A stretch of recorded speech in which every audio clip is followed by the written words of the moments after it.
Brought to you by WikiVidi.com. Tongo Tongo ambush. The Tongo Tongo ambush was a 4 October 2017 attack on Nigerian and American soldiers in Tongo Tongo, Niger by armed militants from the Islamic State in the Greater Sahara. The attack left 5 Nigerians, 4 Americans, and an unknown number of militants dead. Background. In January 2013, a senior Niger official told Reuters that Bisa Williams, the then United States ambassador to Niger, requested permission to establish a drone base in a meeting with Nigerian President Mahamadou Issoufou. On 5 February, officials from both Niger and the U.S. said that the two countries signed a status of forces agreement that allowed the deployment of unarmed surveillance drones. In that month, U.S. President Barack Obama sent 150 military personnel to Niger to set up a surveillance drone operation that would aid France in its counter-terrorism efforts in the northern Mali conflict. In October 2015, Niger and the U.S. signed a military agreement committing the two countries to work together in the fight against terrorism. U.S. Army Special Forces personnel were sent to train the Niger Armed Forces to assist in the fight against terrorists from neighboring countries. As of October 2017, there are about 800 U.S. military personnel in Niger, most of whom are working to build a second drone base for American and French aircraft in Agadez. Construction of the base is expected to be completed in 2018, which will allow the U.S. to conduct surveillance operations with the General Atomics MQ-9 Reaper to monitor ISIL insurgents flowing south and other extremists flowing north from the Sahel region. In 2015, the Islamic State in the Greater Sahara was established by Adnan Abu Walid al-Sahrawi, who was a spokesperson and senior leader of the Movement for Oneness and Jihad in West Africa, a splinter group of al-Qaeda in the Islamic Maghreb. In August 2013, MUJAO merged with al-Mourabitan, which swore allegiance to al-Qaeda Emir Ayman al-Zawahiri. In May 2015, Sahrawi spoke on the behalf of al-Mourabitan and had pledged his allegiance to the Islamic State of Iraq and the Levant and its leader Abu Bakr al-Baghdadi. However, the declaration was not recognized by the group's leader Mokhtar el-Mokhtar and the al-Qaeda loyalists, creating a split in the group. According to the United States Department of Defense, ISIL leaders in Syria have acknowledged Sahrawi's allegiance through their AMAQ news agency, but ISGS has not been formally recognized as an official branch of ISIL. The ISGS's first confirmed terror attack occurred on 2 September 2016, when fighters targeted a customs post in Marcoy, Burkina Faso, an attack that left a border agent and a civilian dead. The ISGS has since been targeting pro-government militias that support the French and United Nations forces in Burkina Faso, Mali and Niger. According to the United Nations Office for the Coordination of Humanitarian Affairs, at least 46 attacks occurred since early 2016 in the Tahoua and Tillaberi regions of Niger. OCHA also said that 7 districts in the two regions have been under a state of emergency since March 2017, and the government renewed the measure for an additional 3 months on 18 September. The FAN had launched a military operation to re-establish security in Tillaberi in June 2017. Ambush. On 3 October 2017, 12 soldiers from the U.S. 3rd Special Forces Group accompanied 30 Nigerian soldiers from the Security and Intelligence Battalion on a civil reconnaissance mission to gather information near Tongo Tongo in the Tillaberi region of Niger. On 4 October, The soldiers met with local leaders asking them for information about the whereabouts of an accomplice of Adnan Abu Walid al-Sahrawi. The U.S. soldiers were divided in two groups, one that would stay back and guard the vehicles, and another that would attend the meeting. However, the meeting would drag on, with the local leaders delaying the soldiers' departure by stalling and keeping them waiting. The group guarding the vehicles began to suspect that something was wrong when they witnessed two motorcycles race out of the village. At that moment, the unit believed that the local leader was complicit in an impending attack. After completion of the meeting, the soldiers were walking back to the rest of the unit and their unarmored pickup trucks. While the soldiers were returning to base, about 50 armed ISGS militants believed to be led by Don Dushfu, a lieutenant in the terrorist group, began their assault against the soldiers. The militants, who had arrived with a dozen technicals and about 20 motorcycles, had been armed with light weapons, vehicle-mounted weapons, rocket-propelled grenades and mortars.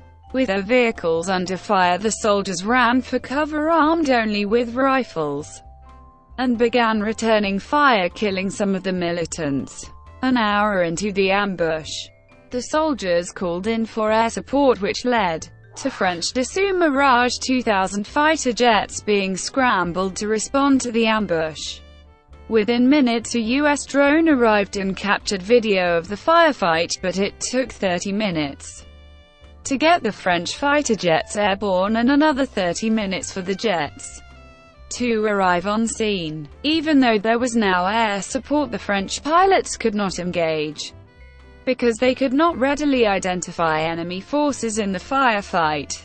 Regardless, the presence of the fighter jets brought the engagement to an end.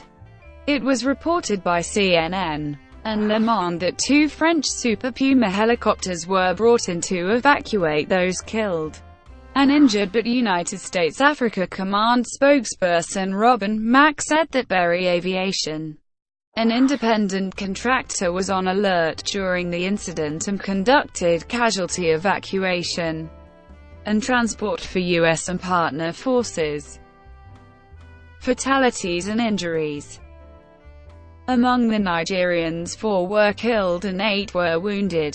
Among the Americans, 4 were killed: Staff Sergeant Brian Black, Staff Sergeant Jeremiah Johnson, Sergeant David Johnson, and Staff Sergeant Dustin Wright. However, Sergeant David Johnson's body was not recovered until 48 hours after the attack, because he had been separated from the other soldiers. The body of Sergeant David Johnson was found nearly a mile away from the scene of the ambush. According to Lieutenant Gen. Kenneth Mackenzie, the director of the Joint Staff, U.S., French and Nigerian forces never left the battlefield until Sergeant David Johnson's body was found. 2 American soldiers who were wounded in the ambush were transferred to the Landstuhl Regional Medical Center in Germany.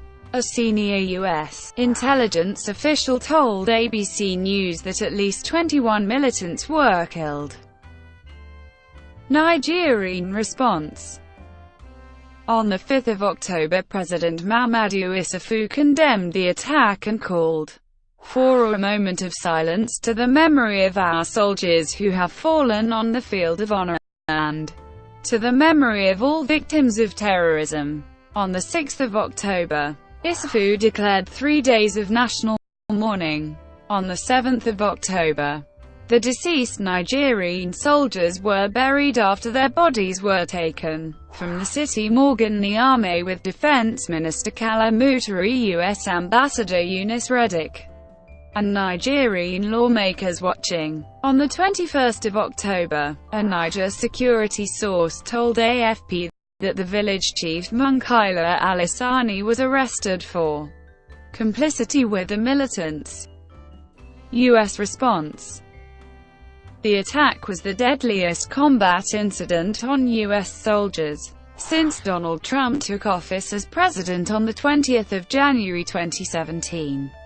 On the day of the attack, Trump was briefed by telephone by White House Chief of Staff John Kelly. The former was aboard Air Force One, having left Las Vegas after visiting victims and first responders affected by a recent mass shooting. However, Trump did not make a statement on the attack for the next 12 days. His lack of response drew criticism from commentators and the press. On the 17th of October, during a press conference, Trump was asked about his silence by a reporter and commented on the incident. Trump responded by saying that he wrote letters to the families of the victims but falsely accused his predecessors, specifically President Obama, of not rarely calling the families of deceased soldiers.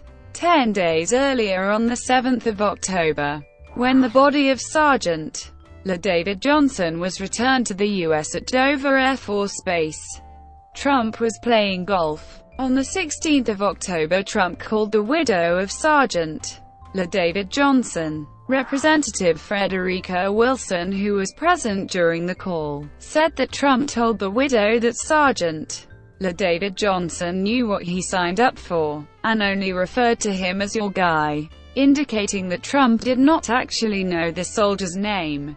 This account was disputed by Trump, who said that he had a very nice conversation with the woman, with the wife, and accused Wilson of fabricating her account. On the 18th of October, Sergeant David Johnson's mother, who was also present during the conference call, confirmed Wilson's account, saying, "Yes, Wilson's statement is true, and I was in the car and I heard the full conversation." Consequently, the White House ceased disputing Wilson's account, with White House Press Secretary Sarah Huckabee Sanders instead saying that Wilson willfully mischaracterized the spirit of the conversation. On CNN, Wilson said this might wind up to be Mr. Trump's Benghazi. Mark Landler and Yamiche Alcindor, reporters from The New York Times, drew comparisons between the incident with a phone call to Sergeant David Johnson's widow and Trump's feud with the parents of another American soldier killed in action, Humayun Khan, during the 2016 presidential election in the U.S. On the 19th of October, Kelly, whose son was killed in the war in Afghanistan in 2010, defended Trump's call with the widow of Sergeant David Johnson. On the 23rd of October, Myshia Johnson, the widow of Sergeant David Johnson, said on ABC's Good Morning America that Wilson's account of the call with Trump was 100% correct and that the call made her cry even worse. She said she didn't like Trump's tone and that she broke down when Trump fumbled her husband's name.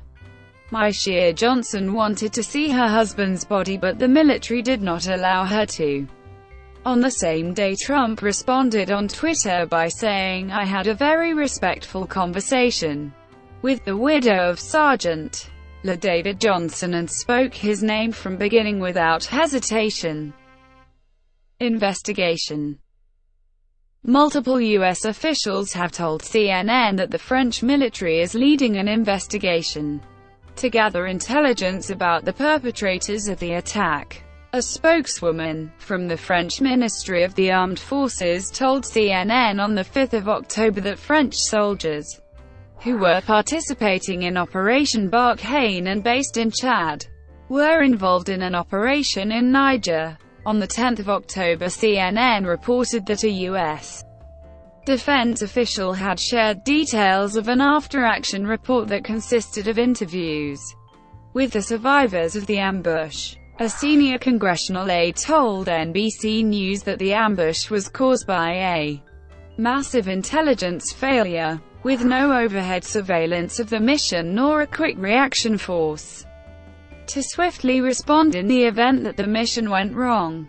On the 19th of October, NBC News reported that AFRICOM sent a team to Niger to conduct a review of the facts. James Mattis, the United States Secretary of Defense, said that the ambush was considered unlikely. Officials from the Department of Defense said that soldiers had carried out 29 similar operations in the past 6 months with no problems and were considered routine by the time of the ambush. According to the Wall Street Journal, the Federal Bureau of Investigation has since joined the investigation. Republican Senator John McCain stated that the Trump administration was not being forthcoming about the details of the attack. McCain also said that the Senate Armed Services Committee, of which he is the chairman, would like to get the information it deserves and needs before deciding whether a formal investigation is necessary. On the 19th of October, McCain said that a subpoena may be required to determine what happened in Niger. On the 20th of October, McCain and Mattis met in McCain's office in the United States Capitol. After the meeting, Mattis told reporters, "We can do better at communication." On the same day, Senator Lindsey Graham, Republican, said that the members of the Senate Armed Services Committee will be briefed next week. After a meeting with Mattis, Graham told reporters that the rules of engagement would be changing, and warned that Americans should anticipate more military operations in Africa as the war on terrorism continues to morph. On the 23rd of October, Gen. Joseph Dunford, the chairman of the Joint Chiefs of Staff, provided new information about the ambush to the public. Brought to you by WikiVidi.com. Would you like to know more?